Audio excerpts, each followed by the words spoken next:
Pán Horecký, nesignalizuje práve aj odchod pána Štefanca nejaký nesprávny krok zo strany KDH, že ste teda podporili túto novelu ústavy a pomohli tým Smeru? Absolútne nie. My sme nie, že podporili túto novelu ústavy, my sme ju priniesli. My tento obsah prinášame konzistentne. Dovolím si pripomenúť, že boli to kresťanskí demokrati Adenauer, Schuman, ktorí založili najúspešnejší mierový projekt Európsku úniu. KDH na Slovensku prinieslo v 2002 do parlamentu deklaráciu o zvrchovanosti, ktorá bola prijatá. Následne v 2004 sme priniesli do parlamentu ústavnú ochranu manželstva ako výlučný zväzok muža a ženu. 35 rokov KDH úspešne buduje Európsky dom a samozrejme tam, kde pôsobíme na Slovensku, aj svoj príspevok do Európskej únie. A čo sa týka pána Štefanca, nechce sa mi to komentovať, ale on sa už dávno rozišiel z KDH tým, ako hlasoval v Europarlamente, tým, ako komunikoval. To, že odišiel z KDH, nie je žiadna strata. Neobávate sa ďalších odchodov, ďalších možno kritických členov strany, ktorí nesúhlasia s týmto vašim krokom, že ste hlasovali zo stranu Hlas SD, prípadne nehrozí rozkol v KDH? Dovolím si povedať, že nechcem sa ťahať o to, že kto hlasoval s kým, ale po prijatí pozmeňovacích návrhov, ktoré som predkladal za KDH v júni, tak je na 80-90% ten obsah ústavných zmien z dielne KDH. To, že sme posilnili ľudskoprávny štandard, neumenšili sme ho v žiadnom bode. To, že sme ochránili deti pred tým, aby sa stali tovarom, aby žena ani žiadnej čas nebola na prenájom, to znamená pred surogátnym materstvom. To, že sme súladne s tým, ako rozhoduje dnes Najvyšší súd vo Veľkej Británii, alebo ako apeluje zmocnenky na OSN pre ochranu žien pred násilím, ustanovili, že v ústave, že sú iba dve pohlavia, že matka je žena a otec je muž, nikomu neubližuje. Naopak, ukladá to základné kamene na svoje miesta, zabraňuje to tomu, aby sa kultúrno-etických tém chytali extrémisti, aby si toto prisvojili, aby solídna štátotvorná strana, ktorej platforma v Európskej únii vybudovala tento spoločný Európsky dom, upratala veci na svoje miesto a tak sme sa mohli venovať ďalej ďalším podstatným veciam, ktoré na Slovensku potrebujeme, je niečo, za čo nás verím, že história aj voliči odmenia. Dobre, a prečo ste si nepočkali na vlastnú príležitosť predložiť celú novelu ústavy? Dobre, ale my sme to urobili. Teraz ste sa pridali k navrhovateľovi, ktorý bol my sme Smer prepísali SD. pôvodný návrh Smeru našimi pozmeňovacími návrhmi a obsahom. Opakujem, autoremedúro, ak smiem použiť ten termín, si osvojil Smer prvé ustanovenie, také, ktoré mnohí považujú za najdôležitejšie o zvrchovanosti, alebo teda o národnej identite. A všetky ostatné sme si tam poukladali v našich pozmeňovacích návrhoch. A to je na 80-90% zhodné s tým, čo sme predkladali a čo ľutujem, že vládna koalícia sa zdržala a neposunula cez prvé čítanie, čo bol originálny návrh KDH, pretože možno, že by sme mali v tom parlamente možno aj 100, ktorá by hlasovala za to. Pán Horecký, vy necítite tiež nejakú pachuť, že ste sa nechali zatiahnuť do taktickej hry Smeru? Pani redaktorka, cítim radosť a vďačnosť za to, že sme prijali veľmi dôležitú zákonnú normu, ktorá, opakujem, je v prospech každého obyvateľa na Slovensku, ba dokonca s presahom na upevnenie Európskej únie, aby sme sa netrieštili na kultúrno-etických vojnách. Predstavte si, že v júni Najvyšší súd Veľkej Británie musel rozhodnúť v konkrétnej kauze, že muž je biologický muž a nie žena, pretože sa dostali do právneho sporu práve s pochybnením alebo sebaurčením tohoto človeka, že nie je muž, ale je žena. Viete, z toho vyplýva milión vecí. Sú rôzne upravené práva žien a mužov, napríklad v pracovnom práve. Ochrana žien je a ochrana detí alebo proste ľudí, ktorí si zasluhujú a potrebujú zvýšenú ochranu, je na mieste. To znakom vyspelej civilizácie. Ale na to by ste mohli chrániť ženu napríklad pred násilím, je dôležité mať jasné, kto je žena, aby sa v takýchto situáciách hraničných pre ľudskú dôstojnosť, pre bezpečnosť niekto nevyšmykol zo zodpovednosti s tým, že sa vyhlási za ženu. Veď je smiešné, aby Najvyšší súd rozhodoval o tom, či je ten človek muž alebo žena, keď je to od šlabikára jasné malým deťom a keď je táto bipolarita jednoducho charakteristickou črtou všetkého živého, vrátane človeka. Takže toto je norma, ktorou chceme predísť rôznemu druhu utrpenia, útlaku, zneužívania tejto témy. Veď veľká hystéria sa okolo toho strhla predtým aj potom. Preto opakujem, žiadna pachuť. Vďačnosť za každý hlas každého poslanca, ktorý za to hlasoval, radosť a zadozučinenie, že môžeme slobodne prispievať k kvalite života na Slovensku a nielen na Slovensku. Že KDH dokáže aj z pozície opozičnej strany vďaka solidnému programu, vďaka naozaj maximálnemu odbornému profesionálnemu úsiliu presadzovať dôležité veci z nášho programu. Na toto sme hrdí a považujeme to za naozaj víťazstvo humanizmu, ľudských hodnôt a príspevok kresťanskej demokracie do spoločného domu. Je tu časť spoločnosti, ktorí to vnímajú, že im táto novela ústavy niečo berie. Konkrétne berie transrodovým ľuďom možnosť do budúcna zmeniť si meno či doklady. Odborníci na ústavné právo, taktiež LGBTI plus komunita a aktivisti, taktiež experti reagujú, že táto zmena zhorší životy tisícok ľudí, ktorí sú už dnes v ohrození. Pani obaja, ak by ste mohli zareagovať a čo odkázať týmto ľuďom, ktorí to takto cítia, že sú nie občanmi Slovenskej republiky a že ste im zobrali možnosť mať meno, mať doklady, byť akýmsi občanom Slovenskej republiky. Absolútne vylúčené. LGBTI komunity sa novela nedotýka, neumenšuje im žiadne práva. Veď táto novela nehovorí nič o sexuálnej orientácii a o tom, čo si ľudia žijú v svojom súkromí. Absolútne sa tohto nedotýka. Novela si dovoluje povedať, že mama je žena a otec je muž. Toto sa učia deti v prvej triede v šlabikári a vedia to škôlkári. Áno, uviedla som ale aj transrodovú skupinu ľudí. Ľudia, o ktorých hovorí medicína, ako o intersexuálnych ľuďoch, alebo ľudia, ktorí chcú si zmeniť rod tranzíciou, tak pri intersexe, čo to znamená intersex? Ste medzi nejakými pohlaviami, lebo naozaj sú ľudia, ktorí nemajú jednoznačné fyziologické znaky pohlavia, ale v celej živočíšnej ríši vrátane ľudskej človeka nenájdete nejakú plnohodnotnú definíciu, plnovýznamové tretie pohlavie.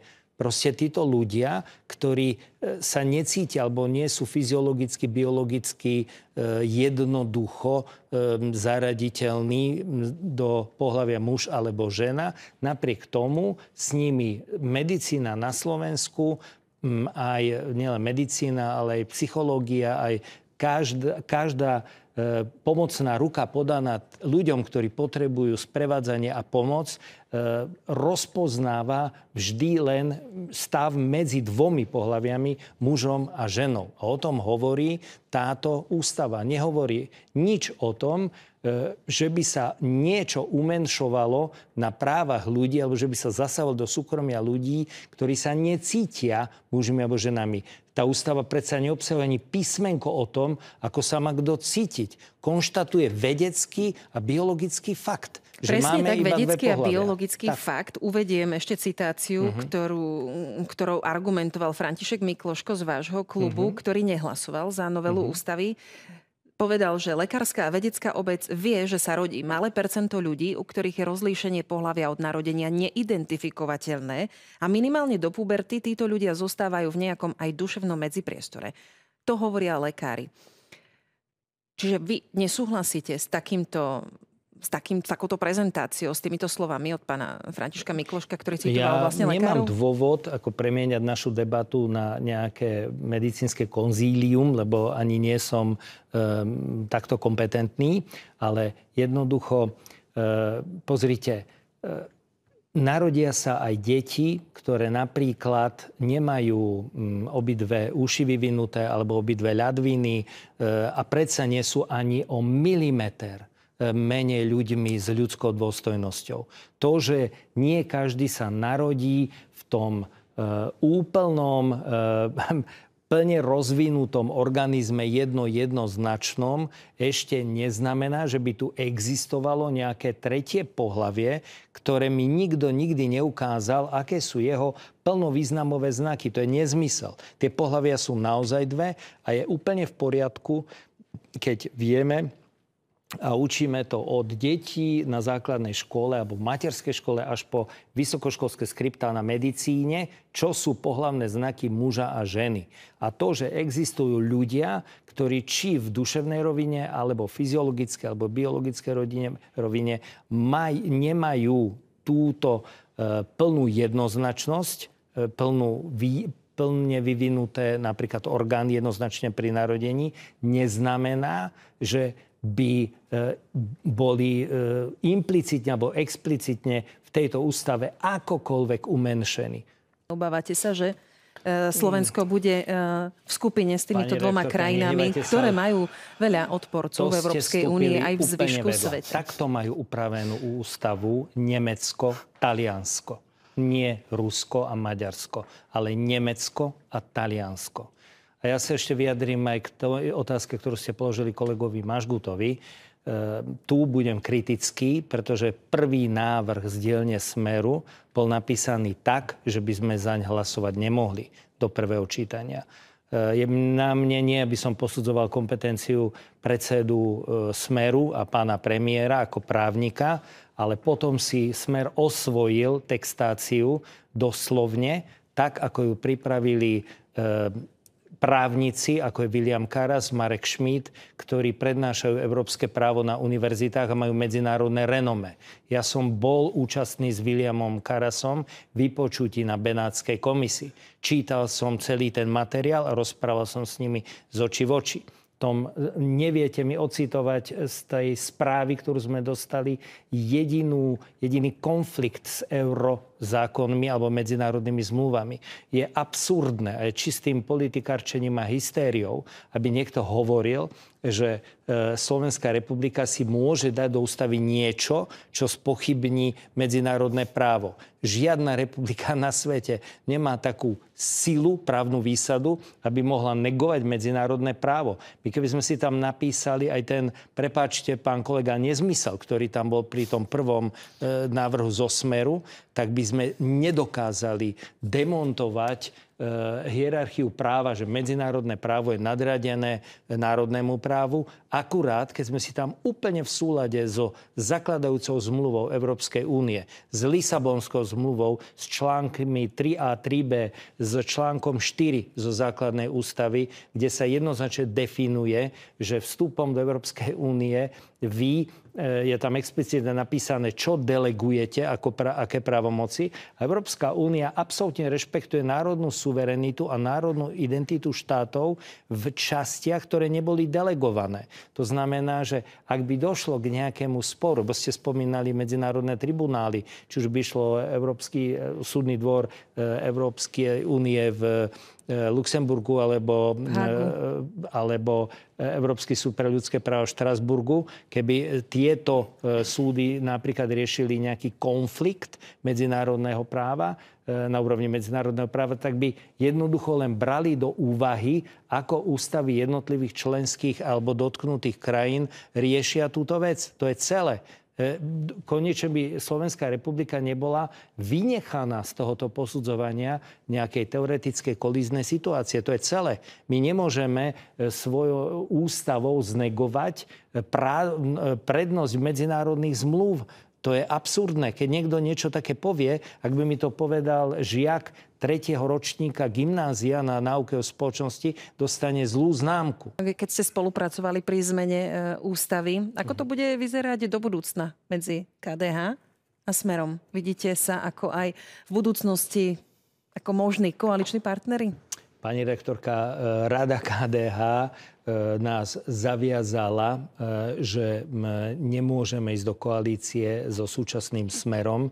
A autenticky to poviem za seba, pri všetkej úcte, aj za náš poslanecký klub, aj predsedníctvo, tak ako to povedal aj pán predseda Majerský, s týmto Smerom si nevieme predstaviť koalíciu. Či aj viete možno, čo bolo za tým, že Marek Krajčí aj Rastislav Krátky sa napokon takto rozhodli a oni tvrdia, že vám chceli pomôcť. Pomohli? Pomohli Slovensku, pomohli Európskej únii, pomohli všetkým ľuďom. Ja im za to naozaj ďakujem. A čo je za tým, nám povedali sami. Aj Rastio Krátky, aj Marek Krajčí mali veľmi úprimnú, otvorenú tlačovku, kde to vysvetlili. Ja sa ale chcem vrátiť k tým počtom a ak mi dovolíte, trochu to odľahčím. Stačí rátať niekedy do 3, ani nie do 100 alebo do 90. Pán premiér včera povedal, že o 17. včera bude bodka a bola z toho dvojbodka našťastie. A ja poviem, že z toho trojbodka, 3 bodky, pretože verím, že sa nám podarí presadiť v tomto ešte volebnom období aj nedokončené ustanovenie Vatikánskej zmluvy rámcovej o výhrade vo svedomí. Je to niečo, čo je súčasťou posilnenia ľudskoprávnej agendy, presne v tom duchu, ako som to hovoril predtým pri týchto ústavných zmenách. No a čo sa týka poslancov KDH, tak samozrejme všetci členovia KDH, tak ako to Milan Majerský prezentoval, hlasovali za pri všetkých hlasovaniach. Dokonca Ferko Majerský hlasoval aj za pozmeňujúce návrhy, ktoré som predkladal za KDH. A ja by som bol rád, keby sa rozhodli inak. Aj František Mikloško, aj František Majerský. Ale to už je za nami. Máme 90 hlasov a to na presadenie ústavy stačilo. Vďaka každému jednému poslancovi, ktorý hlasoval. Napriek tomu Mareka Krajčího, aj Rastia, ako ste spomínali, Rastia Krátkeho, ich stranický šéf nazval zradcami. Dostávajú viacero kritických výhrad k ich konaniu. Oni sa vyjadrili, že zvážia vzdanie sa mandátu. Ak by tak neurobili a zostali v parlamente, dáte im ako KDH nejakú ponuku, že by ste im vedeli pomôcť vo vlastnom klube? Pozrite, KDH nikdy neatakuje druhých poslancov v dobrom ani zlom, nelanárime, nechytáme nikoho do lasa. Ako ste videli na hlasovaní poslancov KDH, my naozaj nevydierame, netlačíme k múru poslancov, ako musia hlasovať, aj keď sme sa snažili získať 2 nečlenov KDH, našich poslancov, Františkov, na jednu palubu z KDH v súlade s radou KDH, s 2-krát prijatým uznesením predsedníctva, že toto patrí medzi priority, je to dlhodobá súčasť nášho DNA. Taktiež sme teda urobili všetko preto v diskusiách odborných, aby sme im ukázali bod po bode, ako tieto návrhy zákonov a tieto zmeny pozitívne posilnia život na Slovensku aj v Únii, ale jednoducho sa rozhodli inak. Preto som veľmi vďačný za statočnosť Mareka Krajčího a Rastia Krátkeho, ktorí napriek veľkému protitlaku, ktorý pociťovali všetci naši poslanci. Všetci naši poslanci. Ja si neviem predstaviť taký hejt zo strany priaznivcov tejto ústavnej zmeny voči jej neprajníkom, aký sme museli znášať nedemokraticky, nepravdivý a až taký zlovoľný hejt. A som rád, že to ustálo 90 poslancov a že sme dokázali urobiť dobrú službu pre demokraciu na Slovensku. Spýtam sa aj na budúcnosť s Progresívnym Slovenskom, pretože niektorí práve dnešný krok KDH vnímajú aj pozitívne v zmysle, že sa tým odstranili ako keby hodnotové problémy medzi KDH a Progresívnym Slovenskom do budúcna. Vidíte to aj vy takto? Pozrite, KDH ukázalo, že dokáže solidne plniť svoj program aj z opozície. Sme konštruktívna opozícia a nikdy sme na nikoho neútočili ad hominem, neznižovali ľudskú dôstojnosť, tak ako o nej dosť často hovoríme, tak to aj žijeme a robíme. Týmto hlasovaním a dobrou robotou, ktorú KDH odviedlo, tak sa jednoznačne koaličný potenciál len zvýšil. Tak ako vieme ostro protestovať proti hanebnej novele trestného zákona, kritizujeme nezvládnutie konsolidácie. Sme naozaj nekompromisnou, ale konštruktívnou opozíciou. To znamená, že hoci hlasujeme menejkrát so Smerom, ako to robí Progresívne Slovensko, to sme si spočítali a už aj o tom bola reč, že hlasovali spolu s koalíciou za zrušenie Dňa pokoja pri Sviatku 7 bolestnej Panny Márie, čo je mimochodom sviatok, ktorý je aj chránený, alebo teda dohodnutý v rámci Vatikánskej zmluvy. Čiže my vidíme, že takéto veci, práve naši oponenti hovorili, že si nectíme alebo spochybníme medzinárodné právo a tu je flagrantný príklad porušenia medzinárodnej zmluvy, ktorá má prednosť pred našimi zákonmi. A to môžem vyčítať aj koalícii, aj časti opozície. Takže KDH je solidný partner, nikdy nikoho nepodrazilo, vždy dodržalo slovo a s kým sa dohodneme na dobrých veciach a ctíme princíp, nezáleží na tom, kto to priniesol na stôl, ale čo je na stole. Čo sme ukázali teraz, keď sme spolu s poslancami vládnej koalície a 3 poslancami z opozície mimo nás odhlasovali dôležité zmeny v ústave. Ste povedali, že uchmatnúť si KDH. No. Tak toto ma naozaj že pobavilo, pretože ja vás ubezpečujem, ako aj všetkých divákov, že KDH si nikto neuchmatne. Práve sme vám podali jasný dôkaz, že KDH to, čo hovorí, aj robí, že ide svojou cestou a má autentický, konzistentný program desiatky rokov, ktorý je konštruktívny. My nie sme prívesok ani Smeru, ani PS a riešime svoj program prospech ľudí a s tými poslancami, ktorí sa k nám pridajú. Čiže KDH si nikto nikdy neuchmatne. A teraz, čo sa týka tých vatikánskych zmluv, a teda výhrady vo svedomí, tak všeobecná vatikánska zmluva hovorí o tom, tak ako pri vzdelávaní, že sa môže formou špecifickej vykonávacej zmluvy práve o výhrade v svedomí toto riešiť zmluvne, formou zmluvy a nemusí to byť zmenou ústavy. Len to som chcel povedať.